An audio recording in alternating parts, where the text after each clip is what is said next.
I could feel all eyes on me the moment I stepped into my Aunt Linda's backyard. 3 years away on deployment changes a person. The familiar scent of barbecue smoke couldn't mask the tension in the air. My cousin Jackson sauntered over, beer in hand and that smug grin I remembered from childhood. I had hoped for a warm welcome, but his first words cut straight through me. "So what? You file paperwork for the Army?" he snickered. I wiped my hands on a napkin, maintaining eye contact. "No, I fly," he laughed. "Oh yeah? What's your call sign?" I hesitated, then said quietly, "Iron Widow." His dad, a Navy SEAL, went completely still. "Boy, apologize." Now, he knew exactly who I was. The silence that followed was deafening. Jackson's smirk faltered as his father, Uncle Troy, fixed him with a stare that could have frozen hell over. I hadn't seen Troy in years, not since before I enlisted. The legendary SEAL commander had always been an intimidating presence at family gatherings, but I'd never seen him look at his own son with such intensity. "Dad, what's the big deal?" "I was just joking around," Jackson protested, his confusion genuine. Troy didn't respond, just continued staring at his son with those piercing blue eyes that had seen more combat than most military units combined. I shifted uncomfortably, already regretting revealing my call sign. It wasn't something I discussed outside military circles, especially given the classified nature of the missions associated with it. "Let's just drop it," I said, forcing a smile. "I smell Aunt Linda's famous brisket. That's what I've been dreaming about for 3 years." The mention of food seemed to break the spell. Conversations resumed around us, but I could feel the curious glances. I hadn't wanted this kind of attention. After 3 years of deployment, including 18 months on a mission so classified that even my parents didn't know where I was stationed, all I wanted was normalcy. The comfort of family without the weight of everything I'd seen and done hanging over me. My mother rushed over, eager to diffuse the tension. "Amelia, honey, you look too thin. Come get a plate." Her eyes held questions she wouldn't ask in public, questions about why I hadn't called more, why my letters had been so vague, why I hadn't told her I was coming home until 3 days ago. I followed her to the food table, aware of Troy's eyes tracking my movement. He knew things about my service record that even I wasn't cleared to discuss with family. The thought made my stomach clench. "Your dad set up the volleyball net," Mom said, piling my plate with more food than I could possibly eat. "Everyone's been asking when you'd arrive." "Sorry I'm late," I said. Debriefing ran longer than expected. What I couldn't tell her was that I'd sat in my car for 40 minutes before finding the courage to walk in. That after years of split, second decisions in combat situations, facing my family somehow seemed more daunting. As I made my rounds, greeting aunts, uncles, and cousins, I noticed Jackson's girlfriend watching me curiously. Ashley worked in military administration at the base near our hometown. We'd never met, but something in her expression suggested recognition. "You look so familiar," she said when we were finally introduced. "I feel like I've seen your name somewhere." Jackson appeared at her side, slipping a possessive arm around her waist. "Don't tell me you're buying into this pilot stuff. Amy here probably drives a desk, right?" He winked at me, using the childhood nickname I'd always hated. "It's Amelia," I corrected automatically. "And I've been flying since I was 22.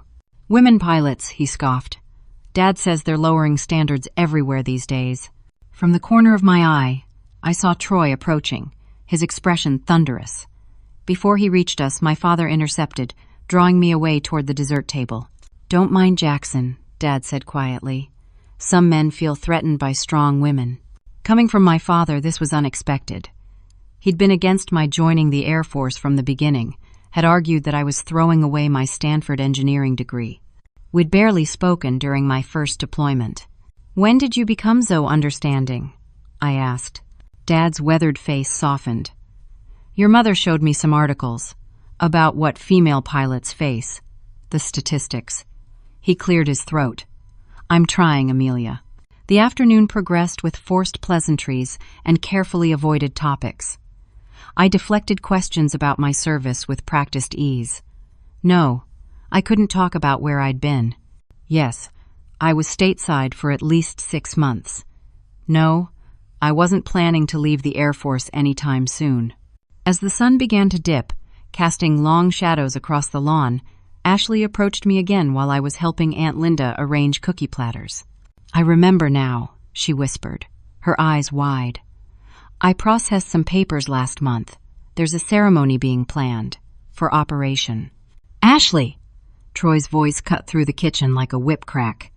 He stood in the doorway, his posture rigid. "Jackson's looking for you." She jumped slightly, nodded at me, and hurried out. Troy lingered, studying me with newfound respect. "Captain," he said simply, a slight nod acknowledging my rank. "Commander," I responded automatically. We understood each other in that moment. Whatever he knew about me, about what I'd done, remained classified, and we both intended to keep it that way. The twist came when I stepped outside and found Jackson holding court with several male cousins, his voice carrying across the yard. "So Amy thinks she's some hotshot pilot now," he was saying. "Probably flies transport planes when they let her off the secretarial pool." The laughter that followed hit me like physical pain. After everything I'd sacrificed, everything I'd lost, to be dismissed so casually by family cut deeper than I was prepared for. Ashley, standing slightly apart from the group, caught my eye with an apologetic glance. She knew or suspected far more than she could say. And that knowledge was about to turn this family barbecue into something none of us expected. Jackson's voice grew louder with each beer he consumed. The sun beat down on my neck as I tried to focus on my conversation with Aunt Patricia about her garden renovation, but his words kept pulling at my attention like a scab I couldn't stop picking. "Did you know they make the cockpits bigger now?" he was saying to my cousin Drew. "Special accommodations, you know what I mean." He made an hourglass shape with his hands, and several of the younger cousins snickered. Drew, to his credit, looked uncomfortable. "Come on, man, that's your cousin you're talking about." Jackson waved him off. "I'm just saying what everyone's thinking. No way she earned her wings the same way the guys did." I excused myself from Aunt Patricia and wandered toward the cooler, pretending I needed another drink. 3 years ago, I would have confronted him immediately, my temper flaring hot and fast. But the military had taught me patience, strategy, picking the right moment to engage. Sometimes the best approach was to observe first, gather intelligence. Know your opponent before making your move. As I bent to retrieve a bottle of water, Ashley appeared beside me. "I'm sorry about Jackson," she said quietly. "He's been like this ever since he failed the ASVAB." I nearly dropped the bottle. Jackson tried to enlist. Ashley nodded, keeping her voice low. 2 years ago. Couldn't pass the Armed Services Vocational Aptitude Battery. His dad was. Not understanding. The pieces clicked into place. Jackson's resentment wasn't just general sexism or cousin rivalry. It was deeply personal, wrapped in his own failure and his father's disappointment. "How long have you two been together?" I asked, watching Jackson gesticulate wildly as he told some story to his captive audience. "Almost 3 years. We met right after you deployed." She hesitated. "He used to talk about you differently. Proud, even. Said his cousin was doing amazing things." I tried to reconcile this information with the cousin who'd been needling me since I arrived. What changed? Ashley's gaze drifted to where Troy stood talking with my father, both men looking serious. His relationship with his dad got worse. Troy started comparing them. Why couldn't Jackson be more like his cousin Amelia? Why couldn't he find purpose like you had? A weight settled in my stomach. I'd become the measuring stick by which Jackson was found wanting, and I hadn't even known it. "Captain Reynolds!" a small voice called out, and I turned to see my 8-year-old second cousin Lily running toward me, her face lit with excitement. "Mom said you fly fighter jets. Is it true?" I knelt to her level, grateful for the interruption. "I do fly, yes. Can you show me how? I want to be a pilot too."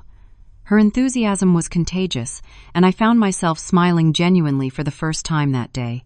"Tell you what, if it's okay with your mom, I'll take you to the base museum sometime. They have simulators you can try." Lily's squeal of delight drew attention, including Jackson's. He sauntered over, bringing his entourage with him. "Playing make, believe with the kids, Amy?" His words slurred slightly. "Telling fairy tales about your big, important job?" Lily's face fell and something inside me hardened. I stood slowly, meeting his gaze directly. It's Captain Reynolds, actually. And I don't tell fairy tales. Ooh, Captain, he mocked, saluting sloppily. Tell us then, Captain, what exactly do you do for our military? File flight plans? Bring coffee to the real pilots? Several relatives had drifted closer, drawn by the rising tension. From the corner of my eye, I saw Troy watching intently, making no move to intervene. I'm not having this conversation, Jackson. I turned to walk away. That's what I thought, he called after me. All talk, no proof. If you were really doing anything important, you'd be able to say what it was. I stopped, shoulders tight. You know that's not how classified operations work. Classified? He burst into exaggerated laughter. Guys, did you hear that? Amy's on classified missions. Next she'll tell us she's a secret agent. Some of the younger cousins laughed nervously, but the adults had grown uncomfortably silent. My father started forward, but my mother placed a restraining hand on his arm. You know what? Jackson continued, emboldened by his audience. I think we should see some proof. If you're such a hotshot pilot, you must have some skills, right? Dad's got that shooting range set up behind the shed. Let's see what you can do. This isn't necessary, my father interjected. No, I think it is, Jackson insisted. Unless the captain here is afraid to show us what she's got. The challenge hung in the air. Logic told me to walk away, to not engage with his petty game. But something deeper, something wounded by his dismissal of everything I'd sacrificed for, pushed me toward acceptance. Fine, I said quietly. One round, then we drop this. A ripple of surprise moved through the gathered family. Jackson hadn't expected me to accept, and for a moment, uncertainty flashed across his face. Then his bravado returned. Let's do it then. After you, Captain. As we moved toward the back of the property where my uncle kept his private shooting range, I caught Troy's eye. His expression was unreadable, but he gave me the slightest nod. Whatever was about to happen, he wouldn't interfere. Little did Jackson know, but his challenge was about to backfire in ways none of us could have anticipated. The shooting range would reveal far more than my marksmanship. It would expose cracks in the careful walls I'd built around my military experiences, walls that had kept the nightmares at bay. Walls that were about to come crumbling down in front of everyone I loved.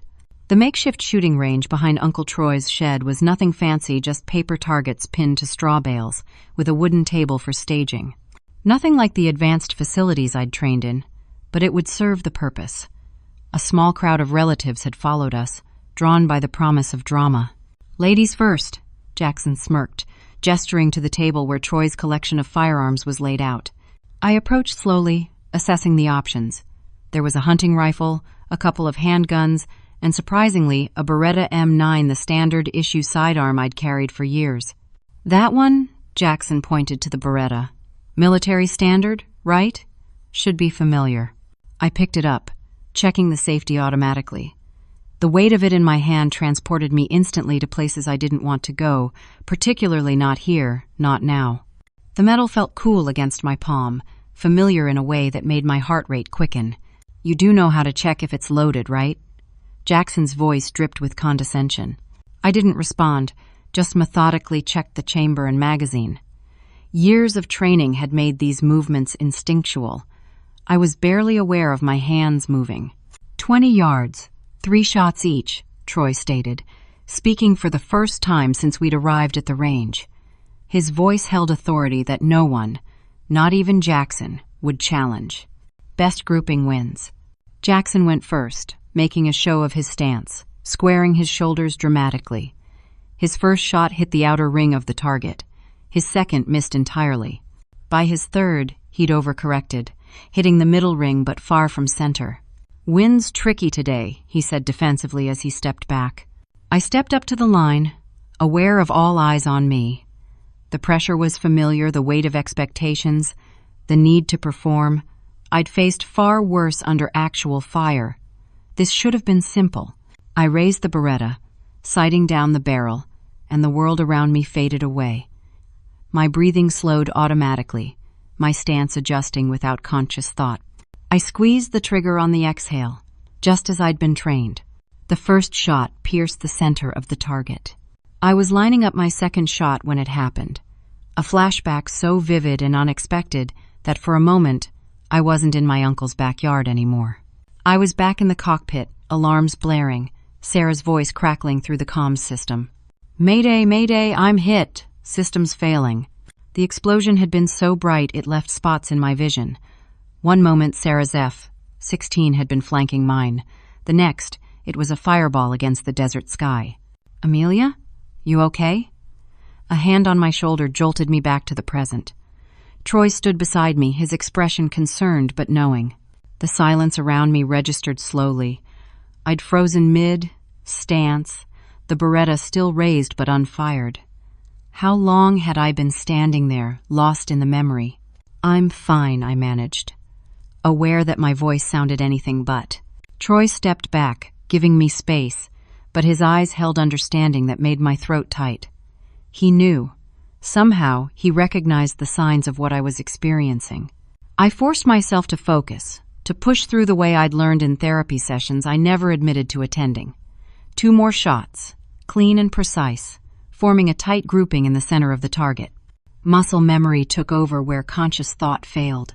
The silence when I lowered the weapon was complete. "Well," my father finally said, "I think that settles it." Jackson's face had reddened with humiliation. "Lucky shots," he muttered, but no one was listening to him anymore. They were all staring at me with expressions ranging from awe to concern. "Where did you learn to shoot like that?" my cousin Drew asked. "Standard training," I said shortly, placing the Beretta back on the table with perhaps more care than necessary. My hands were steady, but it took all my concentration to keep them that way. "Bullshit," Jackson spat. "They don't teach pilots to shoot like marksmen." "What aren't you telling us, Amy?" "That's enough," Troy said, his voice deceptively calm. "Everyone back to the BBQ. Linda's bringing out the desserts." The mention of food was enough to disperse most of the crowd, but Jackson lingered, his expression sullen. Troy placed a hand on his son's shoulder, guiding him firmly away. I said that's enough. I stayed by the table, needing a moment to collect myself.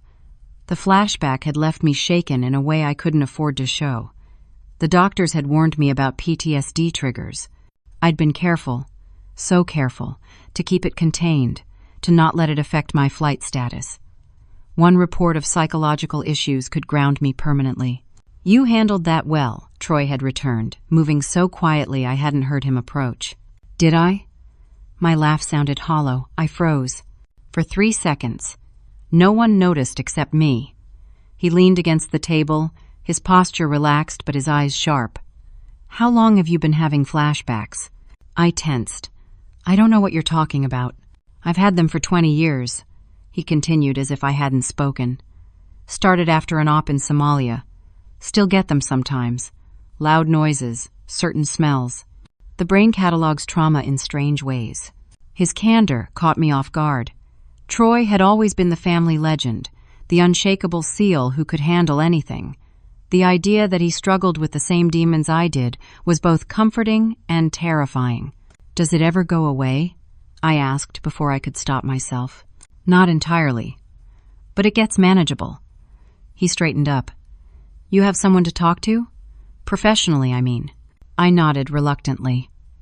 "Base psychologist. Twice a month. If anyone found out, they won't from me." His assurance was immediate. "But you should know, they're changing how they handle this stuff now. Having battle stress doesn't automatically ground you anymore. The military's finally figuring out that sometimes the best pilots are the ones who've seen the worst and kept flying anyway." My phone vibrated in my pocket. A welcome interruption to a conversation that was veering into territory I wasn't ready to explore. I pulled it out, expecting a text from a squadron mate, but instead saw an official notification from command. The message was brief but clear. My presence was requested at a medal ceremony in 2 weeks. The operation was being partially declassified for the purpose of recognition. Details would follow through secure channels. I stared at the screen, my mind racing. Declassification meant public acknowledgement. Names, missions, outcomes all potentially becoming part of the public record. After years of secrecy, the thought was disorienting. "Bad news?" Troy asked, noting my expression. I tucked the phone away quickly. "Just work. Nothing important." His eyes told me he didn't believe me, but he didn't press. "We should head back before Linda sends out a search party." "And Amelia?" He paused. "Whatever happened up there, whatever gave you that call sign, you did what you had to do. Remember that." As we walked back toward the gathering, I felt the weight of secrets pressing down on me.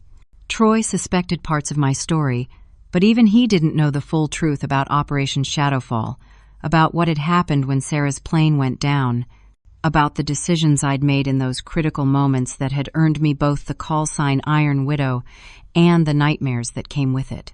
The BBQ continued around me, normal and mundane, while inside I was bracing for the storm that would come when my classified past began spilling into my present. Jackson's mockery was the least of my concerns now. In 2 weeks, everything would change for me, for my family, and perhaps most significantly, for Jackson's perception of the cousin he'd so casually dismissed. The afternoon stretched on with forced normalcy. Aunt Linda brought out her famous apple cobbler. Uncle Bill started organizing teams for horseshoes, and conversations drifted to safer topics like Cousin Tara's upcoming wedding and the local high school football team's chances this season. I moved through it all like a ghost, physically present but mentally replaying the notification on my phone. A medal ceremony. Public recognition for an operation that had cost 8 lives, including Sarah's. The thought made me feel slightly nauseous. "Here, I brought you some cobbler." My mother appeared beside me, holding out a plate. Her eyes were soft with concern. "You've barely eaten all day." I accepted the plate to appease her. "Thanks, Mom." What happened back there? At the shooting range? She kept her voice low, though most of the family had dispersed to various activities around the yard. Nothing happened. I won a stupid contest. Amelia. She'd always been able to see through my evasions. "You went somewhere else for a moment. I saw it in your eyes." I poked at the cobbler with my fork. "It's just. Being back is an adjustment." "You know you can talk to us," she insisted. "Your father and I, we might not understand everything, but we're trying." Before I could respond, Jackson approached, weaving slightly. He'd clearly continued drinking since the shooting contest. "Having a heart? To heart with Mommy?" He slurred. "How sweet." My mother's expression hardened. "Jackson, this isn't the time." "It's never the time, is it? We're all just supposed to pretend Amy here is some big war hero, no questions asked." He turned to me, eyes narrowed. "What's so special about you anyway? You think you're better than the rest of us because you wear a uniform?" I never said that. I set the cobbler down, my appetite completely gone. "You didn't have to say it. It's written all over your face." He stepped closer, invading my personal space. "Miss Perfect Pilot, Dad's been singing your praises for years. Why can't you be more like your cousin?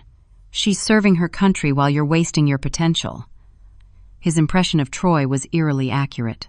"I'm sorry he said those things to you," I said quietly, meaning it. "But that's between you and him. It has nothing to do with me." "Everything has to do with you." His voice rose, drawing attention from nearby relatives. "You waltz in here after years of being gone, and suddenly you're all anyone can talk about." I glanced around, noticing Troy approaching with purposeful strides. This was about to escalate beyond my control. "Let's talk about this later when you're sober," I suggested, trying to diffuse the situation. "No, let's talk about it now." Jackson grabbed a beer from a passing cousin's hand and took a long swig. "Let's talk about how the military is so desperate they'll take anyone these days. Even women who can't handle the pressure." He made a show of trembling hands, clearly mocking my momentary freeze at the shooting range. The crude imitation hit too close to my private fears, and something inside me snapped. "You don't know the first thing about pressure," I said, my voice dangerously quiet. "You don't know anything about what I've done or what I've seen. Enlighten us then? What exactly does the great Captain Reynolds do that's so classified? Fly mail around? Transport supplies?" He made an exaggerated yawning gesture. Troy had almost reached us, but Jackson was too focused on me to notice his father's approach. "Go home, Jackson. You're drunk," I said firmly. He wasn't having it. "Oh, I'm just getting started. Tell us about your super-secret missions, Amy. Tell us how they let a woman fly combat when everyone knows you don't have what it takes." The last shreds of my patience dissolved. I've flown 37 combat missions. I've engaged enemy aircraft. I've dropped ordnance on confirmed targets. I've lost friends and saved lives. What exactly have you done with your life that gives you the right to judge mine? My outburst silenced the immediate area. Jackson stared at me, momentarily speechless, before his face contorted with renewed anger. In a sudden, impulsive move, he lifted his beer and splashed it directly at me. Most of it hit my shirt, cold liquid soaking through to my skin. Gasps sounded around us. I stood perfectly still, shock rapidly giving way to cold fury. "Jackson!" Troy's voice thundered across the yard as he finally reached us. "What the hell do you think you're doing?" Jackson turned to his father, swaying slightly. "Just showing Cousin Amy what we think of her holier-than-thou attitude. Apologize. Now." Troy's command was absolute. "For what? Telling the truth?" Jackson laughed bitterly. "We all know women pilots are just publicity stunts. They put them up front for the cameras, but keep them away from the real action. God forbid a woman has to make a split-second decision with lives on the line."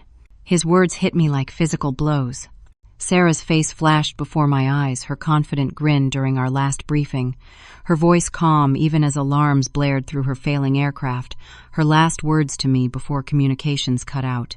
"Take it back." My voice was barely audible. "Make me," Jackson challenged. "Tell us what you really do. Bet it's nothing special. Bet they gave you some stupid call sign to make you feel important too. What is it? Princess? Barbie? Iron Widow." The words left my mouth before I could consider the consequences. The effect on Troy was immediate and startling. His face drained of color, his posture shifting from angry father to alert soldier in an instant. "What did you just say?" he asked, his voice deadly quiet. I met his gaze steadily. "My call sign is Iron Widow." Troy turned to his son with an expression I'd never seen before, a combination of dawning realization and cold fury.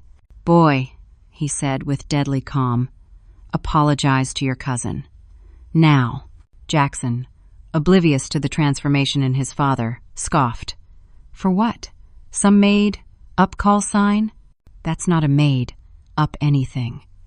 Troy's voice had dropped to a near whisper. "Iron Widow is the call sign of a pilot who saved 16 of my men during Operation Shadowfall last year. A pilot who flew into a hot zone after losing their wingman, against direct orders, to extract a SEAL team that was pinned down and out of options." Jackson's smirk faltered. "A pilot," Troy continued relentlessly, "who took heavy fire, sustained damage to their aircraft, and still made 3 passes to provide cover while the extraction team moved in. A pilot who then flew with critical systems failing for 200 miles to get back to friendly airspace." The yard had gone completely silent. Every family member within earshot was frozen, listening to Troy's words with growing amazement. "That pilot," he finished, his eyes locked on mine, "is the only reason I still have friends who are alive today. So you will apologize to your cousin, or so help me God, you will regret it for the rest of your life." Jackson looked from his father to me and back again, the belligerence draining from his face as understanding slowly dawned. "You?" he whispered. "That was you?" I didn't answer. I couldn't. The operation was still classified, despite the upcoming partial declassification. Troy had already said more than was technically allowed. "I think," my father said, stepping forward to place a protective hand on my shoulder, "that's enough excitement for one afternoon. Amelia, why don't we get you a clean shirt?" As he guided me toward the house, I could feel every eye following us. The secret was out, not the details, not the full story, but enough for everyone to know that the cousin they'd grown up with, the one who'd left 3 years ago with uncertain prospects, had returned as someone they no longer recognized or understood. Behind us, I heard Troy's continued low voice speaking urgently to his son, and for the first time that day, Jackson had nothing to say in return. Inside the house, my mother fussed over my beer, stained shirt while my father stood guard at the kitchen door, effectively preventing any curious relatives from entering. "I have a spare top in my car," I told her, gently removing her hands from where she was blotting at the stain. "Mom, it's fine, really." "Nothing about this is fine," she muttered. Jackson behaving like that. Troy revealing classified information. She shook her head, then looked at me with new eyes. "That operation he mentioned. Is that where you were when we didn't hear from you for 3 months?" I hesitated, weighing my words carefully. "I can't discuss specifics. But you're receiving a medal for it. It wasn't a question." I stared at her. "How did you—" "A mother knows things." She touched my cheek gently. "And I saw the notification on your phone when you checked it earlier." My father stepped closer. "A medal ceremony? When?" 2 weeks from now. It's being partially declassified." I sighed, feeling the weight of secrets beginning to shift. They're recognizing several people involved in the operation. "Were you injured?" My mother's voice trembled slightly. "During this? Shadowfall?" I thought about the 3-inch scar along my ribs where shrapnel had torn through my flight suit, the minor burns on my left arm that had healed but still occasionally ached. Minor injuries, considering what could have happened. "I'm here now," I said instead of answering directly. "I'm okay." My father's face had taken on an expression I rarely saw, something between pride and fear. The things Troy said. About you flying into enemy territory after losing your wingman. "Dad, I really can't." "Your wingman," my mother interrupted, her mind making connections. "Sarah? The one who came to dinner that time when you were home on leave?" The mention of Sarah's name sent a fresh wave of grief through me. Tall, quick, witted Sarah with her Georgia accent and collection of vintage vinyl records. Sarah, who'd been engaged to her high school sweetheart. Sarah, whose parents I'd visited after returning stateside, sitting in their living room surrounded by photos of their daughter, while I struggled to find words to tell them how brave she'd been. My silence was answer enough. "Oh, honey." Mom pulled me into a hug, and for a moment I allowed myself to lean into her comfort. A knock at the door interrupted the moment. Dad moved to answer it, revealing Troy standing on the porch. "Can I have a word with Amelia?" he asked, his tone formal. My parents exchanged a look. "It's okay," I assured them. "I'll be right out." Outside, night was falling. Aunt Linda had strung lights around the yard, giving everything a warm, festive glow. Most of the family had gathered near the fire pit, where Uncle Bill was preparing to light the traditional family barbecue fireworks, nothing fancy. Just some Roman candles and sparklers that were a staple of every gathering since I was a child. Troy led me to a quiet corner of the yard, away from curious ears. "I owe you an apology," he began, surprising me. "What I said back there about Shadowfall, about your role in it, I shouldn't have revealed that much." "No, you shouldn't have. I wasn't going to pretend it was okay.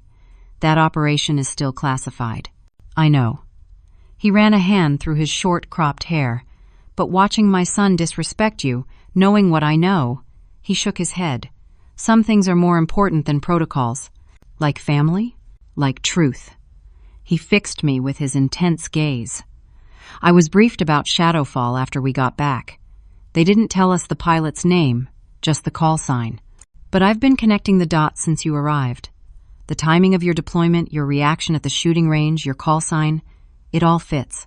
The first firework shot into the sky, illuminating the yard with a burst of red and gold. Cheers erupted from the family gathered around the fire pit. "I lost 6 friends in the 18 months before Shadowfall," Troy continued, his voice low. "Good men, the best. We were stuck in a bad position. Comms down, extraction impossible, ammunition running low. We'd made peace with the fact that we weren't coming home." His eyes reflected the bursting fireworks. "And then we heard the sound of your F-16. I closed my eyes briefly, the memories washing over me. The radio chatter, the coordinates, the realization that a SEAL team was stranded in hostile territory. Sarah and I had been the closest air support, returning from another mission, low on fuel but armed. "You made 3 passes," Troy said. "The first drew enough enemy fire away that we could move our wounded. The second took out the heavy artillery position that had us pinned down. By the third, your wingman was gone, and your own aircraft was hit. Another firework burst overhead, the crackle reminding me too much of anti-aircraft fire. I would have done the same for any stranded team, I said quietly. But you did it for us. His voice had softened. And my son has been treating you like you're nothing. He doesn't know better. That's no excuse. Troy's expression hardened again. Jackson's had every advantage. I pushed him hard because I knew what he was capable of, but he's chosen resentment over responsibility at every turn. I thought about what Ashley had told me earlier. Did you really compare him to me? Tell him to be more like me? Troy had the grace to look slightly ashamed. Not my finest parenting moment. He failed the ASVAB.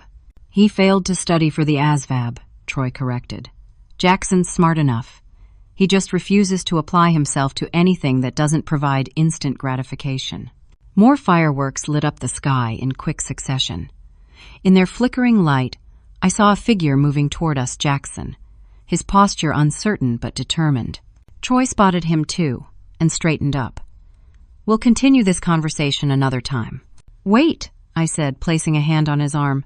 Go easy on him. Not everyone is built for military service. That doesn't make him less valuable. Troy's expression softened slightly. When did you get so wise, Amelia Reynolds? Somewhere between my 31st and 32nd combat mission, I replied with a small smile. Perspectives shift up there. He nodded and moved away just as Jackson reached us. Father and son passed without speaking, Troy's disappointment and Jackson's defiance creating an almost visible current between them. Jackson stopped a few feet away from me, his earlier belligerence replaced by awkward uncertainty. My dad says I need to apologize properly, he began. If that's the only reason you're here, don't bother. I turned to watch the fireworks, indicating the conversation was over before it had really begun. No, wait, there was genuine urgency in his voice. I heard some things about what you did, about the mission my dad mentioned. I remained silent, neither confirming nor denying. Is it true? He asked. About the pilot saving my dad's team? In the distance, I could see Ashley watching us, her expression concerned. She'd clearly been part of whatever had transpired after I went inside. Parts of what your father said are accurate, I answered carefully. Many details remain classified. But you were there? You flew that mission? His voice had lost its confrontational edge, replaced by something that sounded almost like awe. Before I could decide how to respond, a commotion from the main gathering caught our attention. Someone had turned up a portable radio, and a news broadcaster's voice cut through the evening air. Defense Department has announced plans to declassify portions of Operation Shadowfall, a joint special forces mission from last year. Sources indicate that among those being recognized is a female Air Force pilot credited with saving a SEAL team under extreme circumstances. The ceremony is scheduled for. I froze, staring at Jackson's face as he made the final connection. His eyes widened, his mouth opening slightly in shock as he looked back at me. That's you, he whispered. They're talking about you on the news. Around us, family members had gone quiet, all attention shifting between the radio announcement and where Jackson and I stood. The secret that had been partially revealed by Troy was now breaking into public knowledge in real time, right in the middle of our family BBQ. The timing couldn't have been more dramatic if it had been scripted. The news broadcast, the fireworks overhead, the family gathered to witness the moment Jackson finally understood exactly who his cousin was. Amelia, he said. My proper name sounding strange from his lips after a day of calling me Amy, I had no idea. In the glow of the fireworks, surrounded by family who were seeing me with new eyes, I faced my cousin across the gulf of experience that had grown between us. The next few moments would define our relationship going forward if we would have one at all. The fireworks continued overhead, casting alternating shadows and colorful light across the gathering. The radio broadcast had moved on to other news, but its impact lingered in the heavy silence that had fallen over our family. Jackson stood before me, his earlier swagger completely gone. For the first time since I'd arrived, he looked at me without a trace of mockery or resentment, only confusion and the dawning realization that he'd severely misjudged the cousin he thought he knew. Why didn't you ever say anything? He finally asked. About what you really do? I glanced around at the circle of relatives who had moved closer, all pretense of not listening abandoned. Aunt Linda stood with her hand pressed to her mouth.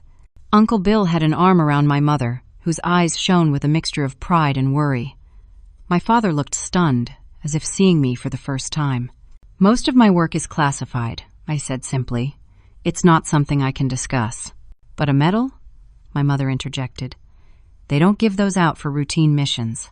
I shifted uncomfortably under the weight of so many expectant gazes. The Air Force recognizes service in many ways. "Cut the diplomatic crap, Amelia," Jackson said, a flash of his old impatience returning. "My dad says you saved his teammates' lives. You flew into a combat zone after your wingman was shot down. Is that true or not?" I looked at Troy, who stood slightly apart from the group. His face remained impassive, but he gave me a slight nod permission, I realized, to share what was already becoming public knowledge. I took a deep breath. Last year, I was deployed as part of a joint task force operation.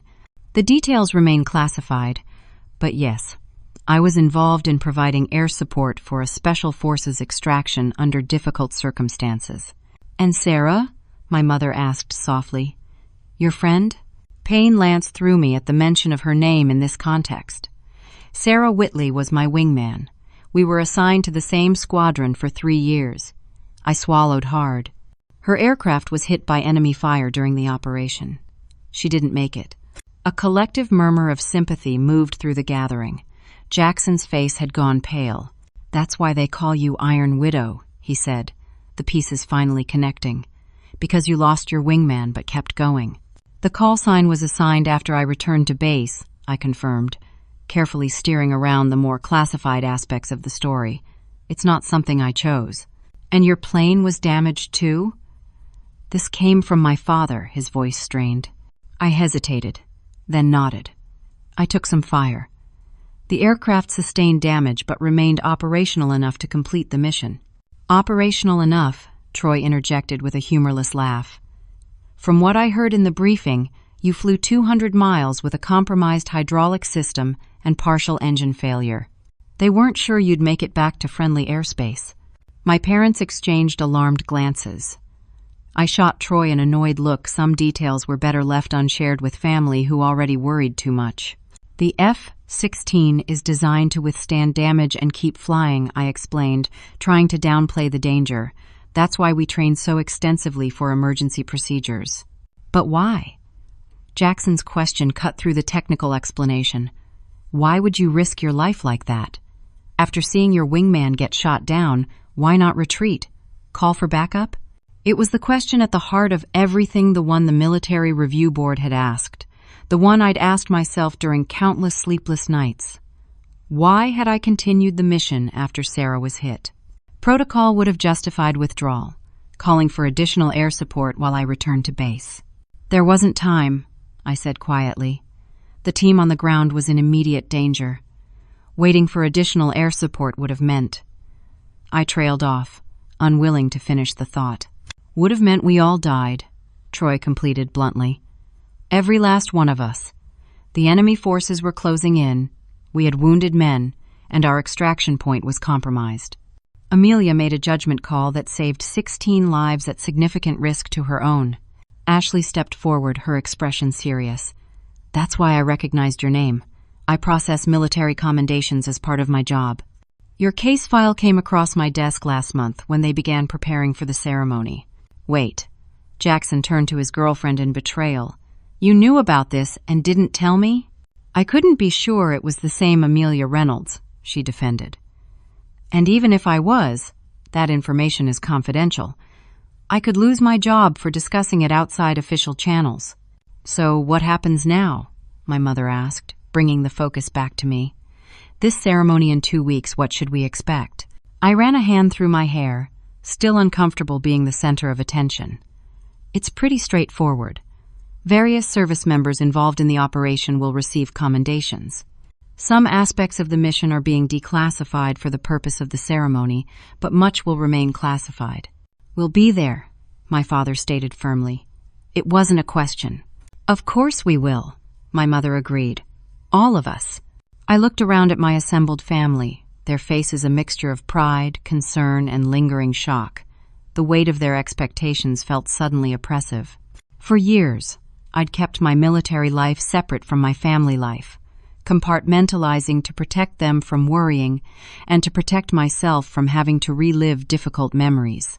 That barrier had now been permanently breached. There would be no going back to being just Amy, the cousin who'd joined the Air Force. Now I would forever be Amelia, Iron Widow, the pilot who'd flown a dangerous rescue mission and was receiving military honors. "I need some air," I muttered, though we were already outside. I turned and walked toward the darkened edge of the property, away from the lights and the curious eyes. Footsteps followed me. I expected my mother, or perhaps Troy, but when I turned, it was Jackson who stood there, his expression uncharacteristically serious. "I've been an ass," he stated plainly. I almost smiled at the blunt admission. "Yes, you have." "I didn't know." "You shouldn't have needed to know," I interrupted. "Respect isn't contingent on someone having an impressive job or secret missions. You should have respected me anyway, Jackson. As your family, if nothing else." He had the grace to look ashamed. "You're right. I was jealous. Dad always held you up as the example of what I should be, and I resented it. Resented you. I never asked to be his measuring stick. I know that now." He kicked at the grass. "For what it's worth, I am sorry. Not just because my dad ordered me to apologize, but because I mean it." I studied his face in the dim light, searching for sincerity and finding it. The cousin I remembered from childhood before resentment and insecurity had poisoned him seemed to be emerging from beneath the bitter shell he'd constructed. "I accept your apology," I said finally. "But Jackson, you need to figure out who you want to be. Not who your dad wants you to be, or who you think you should be in comparison to anyone else. Just you." He nodded slowly. "I've been thinking about that. Ashley says I should look into civilian contractor work with the military, support roles that don't require enlistment but still serve a purpose. That's not a bad idea. There are plenty of important jobs that don't involve carrying a weapon or flying a plane." "Would you?" He hesitated. "Would you put in a good word for me? If I applied somewhere?" The request surprised me. "Are you serious about it?" "I think so. After hearing what Dad said about you, about what you did for his team." He looked up at the stars. "I want to be part of something meaningful, too. I'm just not sure how." It was the most genuine thing he'd said all day. Perhaps the most genuine thing I'd heard from him in years. "If you're serious, I'll help however I can," I promised. "But you have to be doing it for the right reasons, not to please your dad or compete with me." "I know." He offered a hesitant smile. "So, this ceremony. Will you tell us more about it? What exactly happens at these things?" As we walked back toward the lights of the gathering, I explained the basics of military recognition ceremonies, careful to keep my descriptions general. Jackson listened with actual interest, asking questions that weren't designed to undermine or mock me. When we rejoined the family, the atmosphere had changed subtly. There was a new awareness in how they looked at me, a mixture of pride and uncertainty about how to interact with this version of Amelia they were just discovering. Ashley approached, placing a hesitant hand on my arm. "I should have said something earlier when I recognized your name. I'm sorry if that made things awkward." "You were doing your job?" I assured her. "There's something else you should know." She glanced around to ensure we weren't overheard. "I've been assigned to the administrative team for the ceremony. I'll be there, helping coordinate." The coincidence was surprising. Small world. Very. She smiled. "It means I'll be seeing the full citation for your award, the unclassified version, anyway. And I suppose Jackson will be hearing all about it afterward?" Her smile turned apologetic. "He is my boyfriend, but I promise to only share what becomes public record." As the evening wound down and family members began departing with far more emotional goodbyes than I was comfortable with, I found myself standing with my parents near our cars. "Why didn't you tell us?" my father asked, his voice rough with emotion. "About the danger you were in. What good would it have done?" I countered gently. "It would only have made you worry more. We're your parents, Amelia. Worrying is part of the job description." My mother squeezed my hand. But so is being proud, and we are so very proud." Their words touched something deep inside me, a place that had been aching for their understanding since I first enlisted. Not their approval I'd made peace with potentially never having that, but their understanding of why I did what I did. "Will you come stay with us tonight?" Mom asked. "Your old room is just as you left it."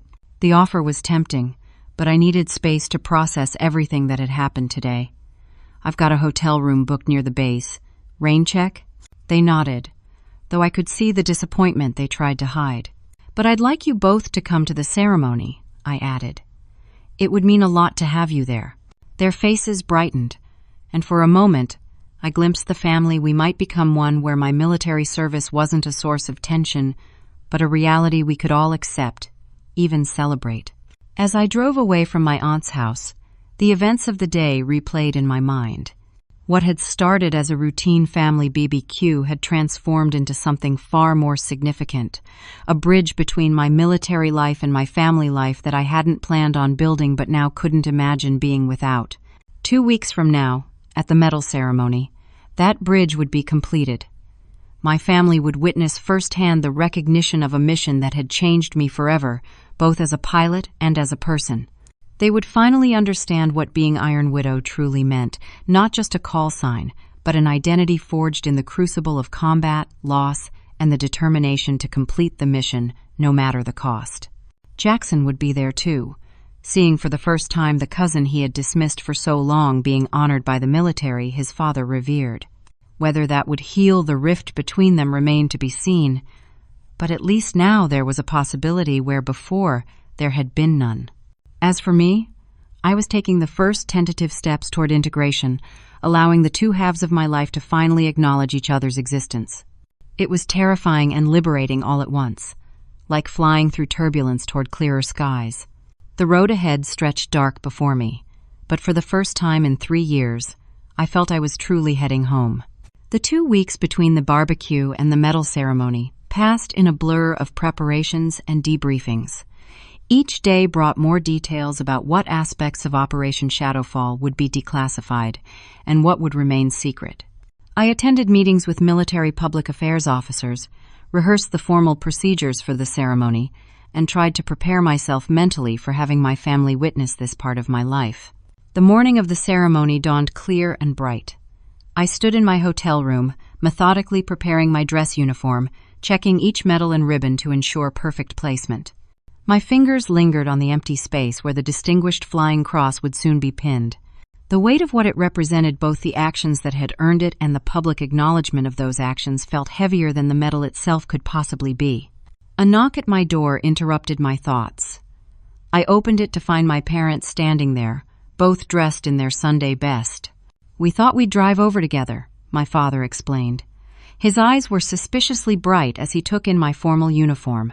"You look so official," my mother said, straightening my already straight collar with trembling fingers. I smiled at their nervousness, feeling strangely calm now that the moment had arrived. "It's just a ceremony. Stand up, sit down, shake some hands." "It's not just anything," Dad countered. "It's recognition of extraordinary service." Troy explained what the Distinguished Flying Cross means. They don't give those out for routine flights. I didn't correct him, though extraordinary wasn't how I viewed my actions during Shadowfall. I'd simply done what needed to be done in the moment, what any pilot in my position would have done. The fact that I'd survived when Sarah hadn't still felt more like luck than skill. "We should get going," I said instead. "They want all recipients there an hour early." The drive to the base was quiet, each of us lost in our own thoughts.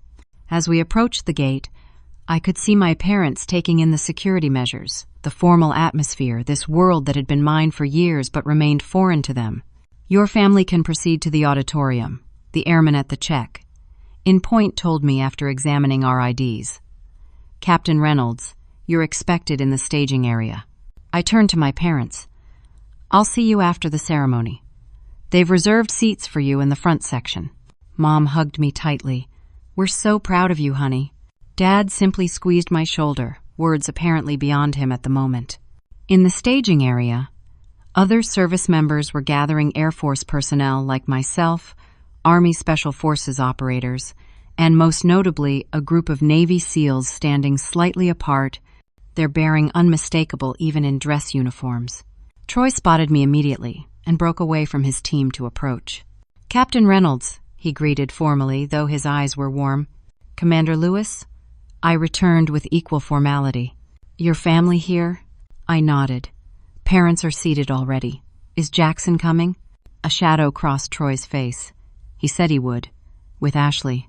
Before we could continue, a public affairs officer called for our attention, running through last minute instructions for the ceremony. As I listened to the familiar military protocol, I scanned the room, taking in the faces of men and women I'd served alongside. Some I recognized from mission briefings. Others I was meeting for the first time today, though our fates had been intertwined during Operation Shadowfall. My gaze stopped on a middle-aged couple seated near the side entrance. The woman's blonde hair was streaked with gray, her face lined with both grief and dignity.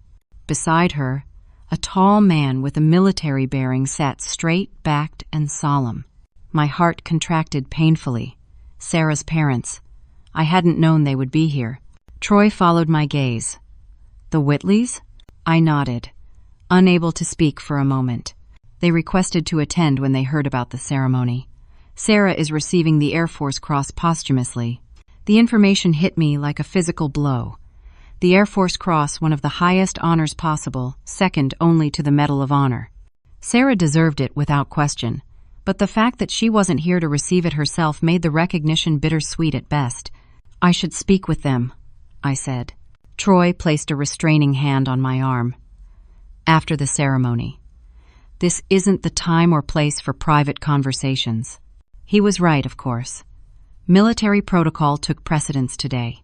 Personal feelings, grief, survivor's guilt, the thousand things I'd wanted to say to Sarah's parents since her death would have to wait. The ceremony began precisely on schedule. We marched in formation into the auditorium, taking our places on stage as the color guard presented the flag.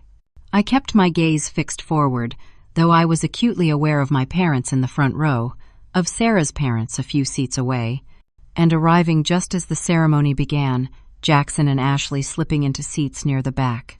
The base commander spoke first, providing context for the gathering without revealing classified details.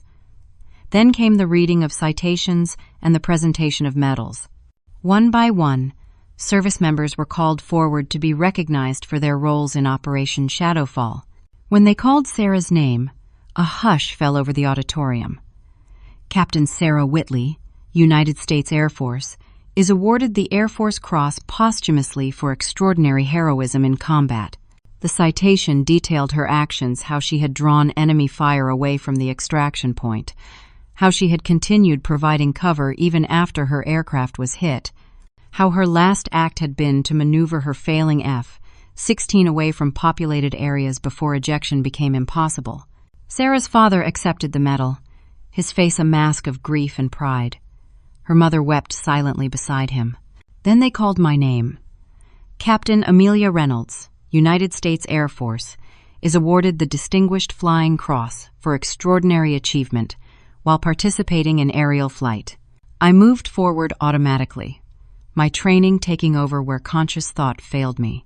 As the citation was read detailing how I had continued the mission after the loss of my wingman, how I had made 3 passes to provide cover for the extraction team despite taking heavy fire, how I had flown a damaged aircraft 200 miles to safety, I felt strangely detached, as if they were describing someone else's actions. The weight of the medal being pinned to my chest brought me back to the present. I saluted crisply, turned on my heel, and returned to my position, the formal requirements fulfilled. But as I stood there, listening to the remaining citations, I found my gaze drawn to the audience, to my parents' tearful faces, to Troy's proud stance, to Jackson's wide-eyed realization, and finally to the Whiteleys, who watched me with an expression I couldn't quite decipher. After the ceremony concluded and the formal reception began, I was immediately surrounded by wishers, superior officers offering congratulations, fellow pilots expressing respect, even journalists seeking comments, though they were being kept at a polite distance by public affairs officers. Through it all, I kept searching the crowd, looking for the faces that mattered most to me today. I found my parents first, standing somewhat awkwardly near the refreshment table, clearly out of their element among so many military personnel. "Amelia!" My mother embraced me the moment I reached them. "You never told us. We had no idea." "It's just a medal, Mom," I said, though we both knew it was far more than that. "Your commanding officer told us about the mission," my father said, his voice tight with emotion. "Not the classified parts, but enough. You flew back with systems failing, low fuel, and damage to critical components." I winced. They're not supposed to share those details. They didn't share details. They shared the fact that our daughter is a hero. The word made me uncomfortable. "I'm a pilot. I did my job." "A job that saved 16 lives," came Troy's voice from behind me. He had approached with his SEAL team, all of them in formal dress uniforms adorned with their own impressive array of commendations, including everyone standing here. I turned to face them, suddenly understanding. "Your whole team was there? At Shadowfall?" Troy nodded. "Every last one of us. And we all remember the sound of your F-16 coming in when we thought we were out of options." One of the SEALs, a broad-shouldered man with a scar running along his jawline, stepped forward. "Ma'am, on behalf of all of us, thank you. What you did that day." He shook his head, apparently at a loss for words. "What about Sarah?" I asked, the question that had haunted me for months finally finding voice. Her sacrifice was greater than anything I did. Captain Whitley's actions were equally heroic, Troy acknowledged. The Air Force Cross recognizes that. But she's not here to receive it. The words came out harsher than I intended. A hand touched my arm gently. I turned to find Mrs. Whitley standing beside me, her husband a step behind her. "Captain Reynolds," she said softly, "we've been hoping to speak with you." I swallowed hard. "Mr. and Mrs. Whitley, I'm so sorry about Sarah. She was the best pilot I knew, and an even better friend." "We know you visited us after it happened," Mr. Whitley said. "We were. Not in a good place then. Couldn't really take in what you were trying to tell us. We've had time to process since then," Mrs. Whitley continued. "To understand what happened during the mission, Sarah's commanding officer shared what he could." I nodded, unsure what to say. The conversation I'd had with them after returning stateside had been one of the hardest of my life. They had been shocked with grief, barely registering my presence as I tried to convey how bravely their daughter had acted, how respected she had been by everyone in the squadron. "We wanted you to know," Mrs. Whitley continued, her voice steady despite the tears in her eyes, "that we don't blame you for surviving when Sarah didn't. We're grateful that you completed the mission she gave her life for." The words hit me with unexpected force. I'd been carrying the weight of survivor's guilt for so long that hearing Sarah's parents explicitly absolve me of responsibility left me momentarily speechless. "Sarah always said you were the best pilot in the squadron," Mr. Whitley added. "Said you could fly through a hurricane and come out the other side without spilling your coffee." That sounded exactly like something Sarah would say, and the memory brought a small smile to my lips. She exaggerated. "I'm good, but she was fearless." Yes, she was. Mrs. Whitley touched the Air Force Cross she now held. Always had been, since she was a little girl. We shared a moment of understanding, not healing exactly. The wound was still too fresh for that, but a step towards something like peace. "Iron Widow," Mr. Whitley said thoughtfully. Sarah would have approved of the call sign. The name had been given to me upon return to base, after I'd landed the damaged F-16 with emergency crews standing by. It had felt like a burden rather than an honor, a constant reminder of what I had lost. But hearing Sarah's father speak it with respect, rather than pity, made me reconsider. "I carry it for both of us," I told them. "Everything I do in the air now, I do with her memory in mind." Mrs. Whitley nodded, seemingly satisfied with this answer. "We'd like to stay in touch, if that's all right with you. Hear about your missions, the ones you can talk about anyway. It would help us feel connected to the world Sarah loved." "I'd like that very much," I said sincerely. As they moved away to speak with other officers who had served with their daughter, I felt a shift inside me, not an end to grief, but perhaps the beginning of acceptance. Jackson approached next, looking uncharacteristically subdued in a suit and tie, Ashley beside him in her service uniform. That was intense, he said, clearly struggling for words. The things they said you did. All part of the job, I said automatically. He shook his head. No, it's not. Don't downplay it. Not anymore. He glanced at his father, who was deep in conversation with my parents. Dad explained what it means. Flying back with systems failing like that. Said most pilots wouldn't have attempted it. I shrugged. There were lives at stake, including your own. That was secondary. Jackson stared at me, as if seeing me for the first time. I don't think I ever really knew you, did I? Probably not, I admitted. But that goes both ways. I've been making assumptions about you, too. He nodded thoughtfully. I've been thinking about what you said, about figuring out who I want to be. He straightened his shoulders slightly. I've applied for a position with the Veterans Affairs Office. Ashley helped me with the application. It's not flying combat missions, but it's something meaningful. The news surprised me. That's really great, Jackson. I mean that. I don't know if I'll get it. My resume isn't exactly impressive, but your motivation is, I pointed out. That counts for a lot. Ashley smiled encouragingly at him. I told him the same thing, and his understanding of military families gives him an advantage. If you need a reference, let me know, I offered. Jackson's expression brightened. Really? You do that after how I treated you? Family supports family, I said simply, even when they're being jerks. He laughed, the sound genuine and free of the bitterness that had characterized our interactions at the barbecue. I deserved that. Yes, you did. As the reception continued around us, I found myself drawn into conversations with various military personnel, many of whom had connections to Operation Shadowfall, though they hadn't been directly involved. Through it all, my family remained nearby, witnessing this aspect of my life they had previously known so little about. 6 months later, we gathered again at Aunt Linda's for another family BBQ. The dynamics had shifted dramatically since the last one.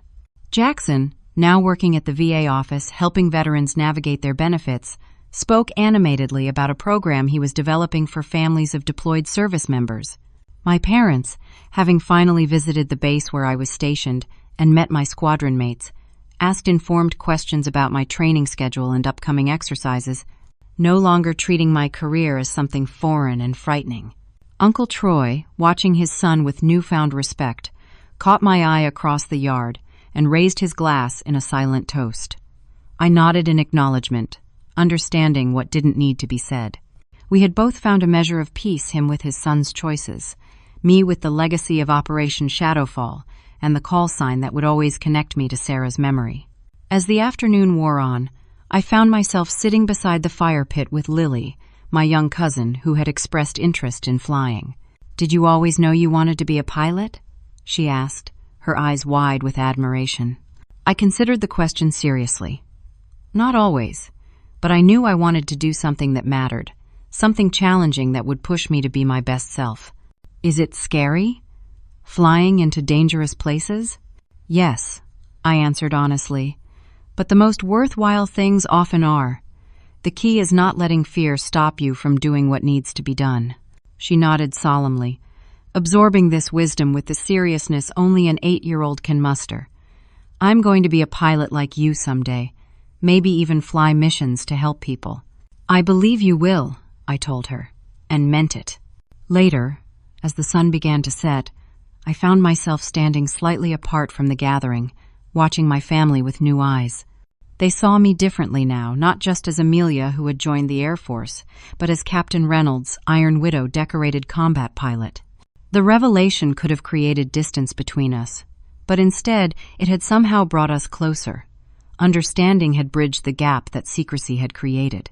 Troy joined me, handing me a cold drink. "Penny for your thoughts, Captain. Just thinking about how much has changed since the last barbecue here. For the better, I'd say." He nodded toward where Jackson was showing my father pictures from a recent VA event. My son found his purpose. Not the one I would have chosen for him, but his own. Sometimes that's more important, I observed. Finding your own path rather than following someone else's expectations. Wisdom from the sky? He smiled slightly. Experience, I corrected. I spent years trying to prove myself, to earn respect on others' terms. It wasn't until I stopped focusing on what others thought and started trusting my own judgment that I became the pilot I needed to be. Troy considered this, the day of Shadowfall. When you decided to continue the mission after Captain Whitley was hit, was that following protocol or your own judgment? Both, I answered after a moment. Protocol gives us guidelines, but ultimately, each pilot has to make their own decisions in the moment, based on the situation at hand. That's what they train us for. And that's what makes the difference between a good pilot and a great one, Troy concluded. I shrugged, uncomfortable with the implied praise. I'm just doing my job. With distinction, he pointed out. The medal proves it. The Distinguished Flying Cross hung in my apartment now, alongside a photograph of Sarah and me standing beside our F-16 seconds, both grinning in our flight suits, arm in arm, unaware of what the future held. Sometimes I looked at them together, the medal and the photo, and tried to make sense of the journey that had brought me here. She would be proud of you, Troy said quietly, somehow following my thoughts. Your wingman. I hope so. I gazed up at the darkening sky, imagining Sarah flying somewhere beyond the clouds. I try to honor her memory by being the best pilot I can be, by not wasting the chance I got that she didn't. That's all any of us can do. Troy raised his glass again. To those who flew before us, with us, and will fly after us. To all who serve, I added, in whatever capacity they can. As night fell and the traditional family barbecue fireworks began, I found myself surrounded by family not just by blood relation, but by the broader sense of the word, the SEALs whose lives I had helped save. The fellow pilots who understood the unique pressures of combat flying, the support personnel like Ashley, who kept the entire operation running, even Jackson, who had found his own way to serve. We were all part of something larger than ourselves, a community bound by shared purpose and mutual respect. It had taken a family BBQ, an insensitive cousin, and the revelation of my call sign to help me fully appreciate that connection to bring together the compartmentalized aspects of my life into a more integrated whole. As the final fireworks burst overhead, I felt a sense of completion that had eluded me since Operation Shadowfall. The Iron Widow would continue to fly, to serve, to honor those who couldn't. But now I did so with the full support and understanding of those who mattered most, my family, both by blood and by choice. Have you ever had a moment when someone's perception of you completely changed? When they finally saw the real you after misjudging who you were? Share your experience in the comments below. And if this story resonated with you, please like, subscribe, and share it with others who might appreciate it. Thank you for joining me on this journey, and I wish you clear skies and smooth landings in whatever path you choose to follow.